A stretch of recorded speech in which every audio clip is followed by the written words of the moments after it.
என் அன்பு குழந்தையே, உன்னுடைய வேண்டுதல்கள் எல்லாம் இந்த அப்பாவிடம் படித்து விட்டது. ஏன் தெரியுமா? நீண்ட காலமாக இந்த நரசிம்மரினுடைய அன்பினை நீ முழுமையாக பெற்று விட்டாய்.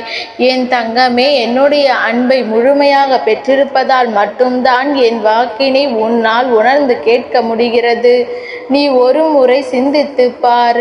இந்த நரசிம்மர் எப்படி உன் வாழ்க்கையில் நுழைந்தேன், எப்படி உன்னிடத்தில் நாள்தோறும் பேசிக் கொண்டிருக்கின்றேன், நீ எப்படி இந்த அப்பாவிடம் அளவுக்கு அதிகமாக அன்பினையும் பக்தியையும் வைத்திருக்கின்றாய்.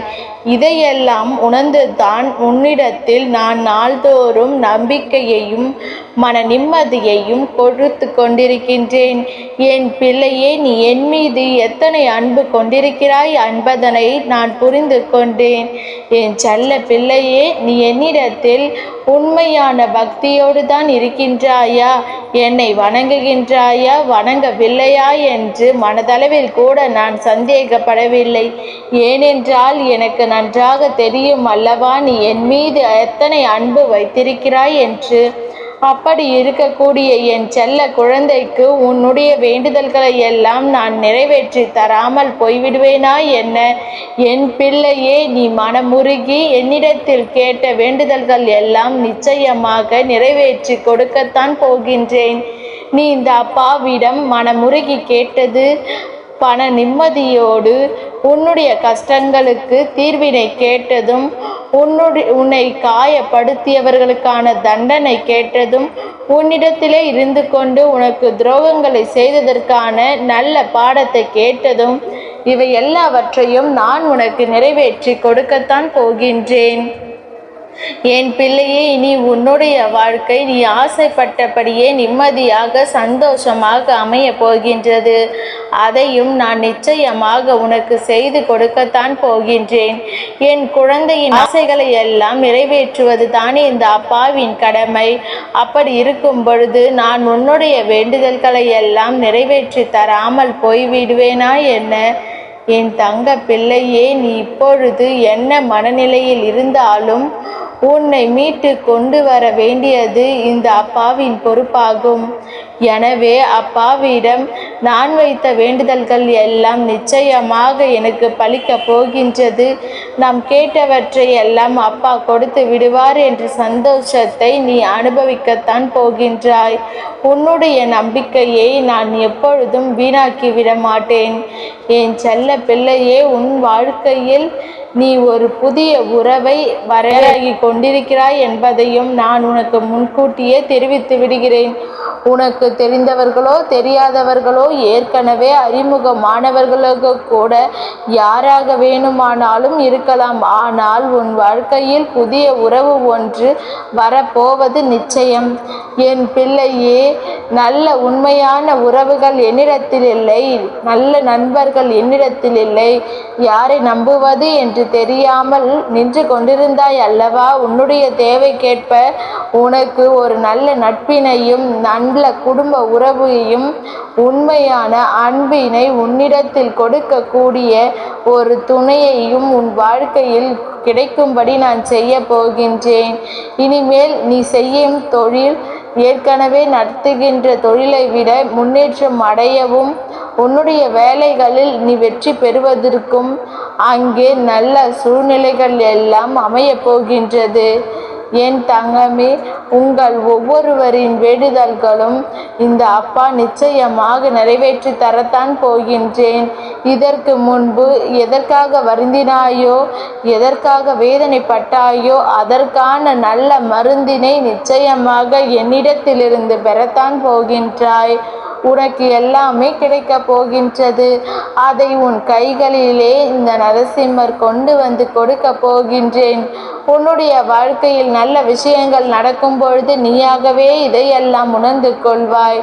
என் அன்பு குழந்தையே, இதுவரை உனக்கு எந்தெந்த விஷயங்கள் எல்லாம் கிடைக்காமல் இருந்ததோ, எந்தெந்த விஷயங்கள் எல்லாம் தடைபட்டு நின்றதோ, இவையெல்லாம் இனி நடக்கப் போகின்றது. இந்த அப்பாவின் மீது நீ நம்பிக்கையை அதிகமாக வைத்து விட்டாய். அப்படி இருக்கும் பொழுது உன் வாழ்க்கையில் நல்ல விஷயங்களை நடத்தி காட்டுவது என்னுடைய முழு பொறுப்பாக மாறியிருக்கின்றது. நான் ஒருபொழுதும் உன்னை கைவிட்டு விட மாட்டேன். நான் என்றும் உன்னுடன் துணையாக இருந்து உன்னை வழியில் நடத்தி செல்ல போகின்றேன். அது மட்டுமல்ல, உனக்கு வரக்கூடிய ஆபத்தில் இருந்து உன்னை காப்பாற்றி உன்னுடைய உடல் நலனையும் உன் குடும்ப நலத்தையும் நான் மீட்டெடுக்க போகின்றேன். அதுவரையில் உனக்கு பொறுமை என்பது அவசியம் தேவைப்படுகிறது.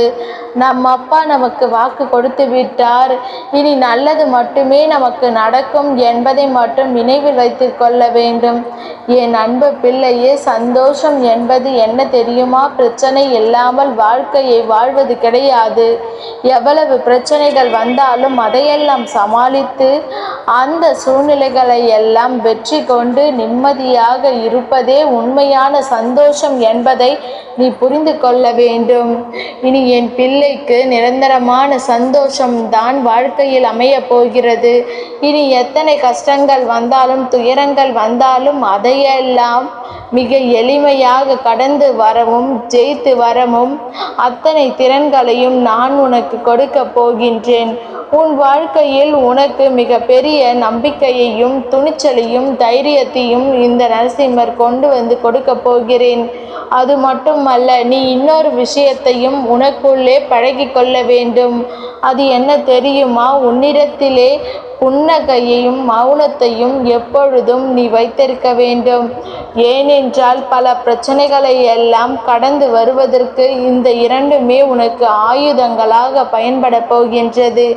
என் அன்பு பிள்ளையே, உன்னுடைய அழகான புன்னகை என்பது பல பிரச்சனைகளை தீர்த்து வைக்கும். அதே சமயத்தில் உன்னுடைய மௌனம் என்பது பல பிரச்சனைகளை உனக்கு மீண்டும் வராமல் தடுக்கும். சரியான இடத்தில் நீ சிரித்து விட்டாலே சில பிரச்சனைகள் எல்லாம் காணாமல் போய்விடும். உன் முகத்தில் இருக்கின்ற அழகான புன்னகை ஒட்டுமொத்த மனநிலையும் மாற்றிவிடும். அதனால் பிரச்சனைகள் எளிதில் அதனால் பிரச்சனைகள் வராமல் இருக்கும். உன்னுடைய மௌனம் பல பேர் பிரச்சனைகளை சமாளிப்பதற்கும் அந்த பிரச்சனைகள் உன்னை நோக்கி வராமல் தடுப்பதற்கும், உன்னை சோதித்து பார்ப்பவர்களுக்கும், உன்னை தீண்டி கோபமடைய செய்பவர்களுக்கும் எல்லாவற்றையும் தாண்டி நீ உன்னுடைய வேலை என்னவோ அதை மட்டுமே நீ செய்து கொண்டு மௌனமாக கடந்து சென்று விட்டால் எப்பேற்பட்ட கஷ்டங்களும் உன் அருகில் நீ வந்து நிற்பது கூட சக்தி இல்லாமல் வலுவிழந்து சென்று விடும். அதனால் இதை இரண்டையும் நீ எப்பொழுதும் உன் வாழ்க்கையில் பயன்படுத்த வேண்டும் என்பதனை மறந்து விடாதே. என் செல்ல பிள்ளையே, இந்த வாழ்க்கையில் வெற்றியும் தோல்வியும் யாருக்கும் நிரந்தரம் கிடையாது. ஆனால் இந்த வாழ்க்கையை யாரெல்லாம் நன்றாக வாழ வேண்டும் என்று நினைக்கின்றார்களோ அவர்களுக்கு போராட்டங்கள் அதிகமாகத்தான் இருக்கும். அந்த போராட்டம் நல்லபடியாக முடிய வேண்டும் என்றால் அதில் வெற்றி கிடைக்க வேண்டும் அல்லவா? அந்த வெற்றி தான் இனி உனக்கு கிடைக்க போகிறது. உன்னுடைய போராட்டங்கள் எல்லாம் நல்லபடியாக முடிய போகிறது. இனிமேல் நீ வெற்றி படிக்கட்டில் ஏறப்போகின்றார். ஒவ்வொரு படிகளையும் கடந்து நீ உனக்கான வெற்றியை அடைந்து உச்சத்தில் அமரப் போகிறாய் என்பதை நீ மறந்து விடாதே. என் செல்ல பிள்ளையே, இதுவரை உன் வாழ்க்கையில் எதையெல்லாம் தேடி நீ சென்றாயோ அதுவெல்லாம் இனி உன்னை தேடி வரத்தான் போகின்றது.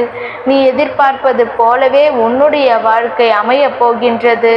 அதை மாற்றியமைக்க வேண்டியது உன்னுடைய அப்பாவின் பொறுப்பு என்பதை நீ நினைவில் வைத்துக்கொள். என் அன்பு பிள்ளையே, இந்த சூழ்நிலைகளை எல்லாம் உணர்ந்து உனக்குள்ளே இந்த அப்பாவின் சக்தியினை நீ உணர வேண்டும். உன்னுடைய முயற்சிகளை நீ எதுவுமே செய்யாமல் எல்லாவற்றையும் அப்பா பார்த்து கொள்வார் என்று நீயாக எந்த ஒரு விஷயத்தையும் தவற விட்டு விடாதே. உன்னுடைய சொந்த முயற்சியை நீ செய்யும் பொழுது உனக்கு உன் அப்பா துணையாக இருந்து எல்லா வழிகளையும் உனக்கு ஏற்படுத்தி கொடுத்து உன்னை வெற்றி பெற செய்வேன். ஏதேனும் மனம் தளர்ந்து போகின்ற சூழ்நிலையோ விரக்தியோ ஏற்படுகின்ற சூழ்நிலை வந்துவிட்டால் நீ நினைக்க வேண்டியது என்ன தெரியுமா?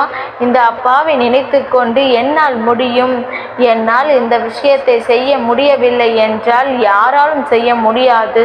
என் அப்பா எனக்கு துணையாக இருக்கிறார், நான் இதை செய்து முடிப்பேன் என்ற தன் நம்பிக்கையை உனக்குள் அதிகமாக வைத்திருக்க வேண்டும்.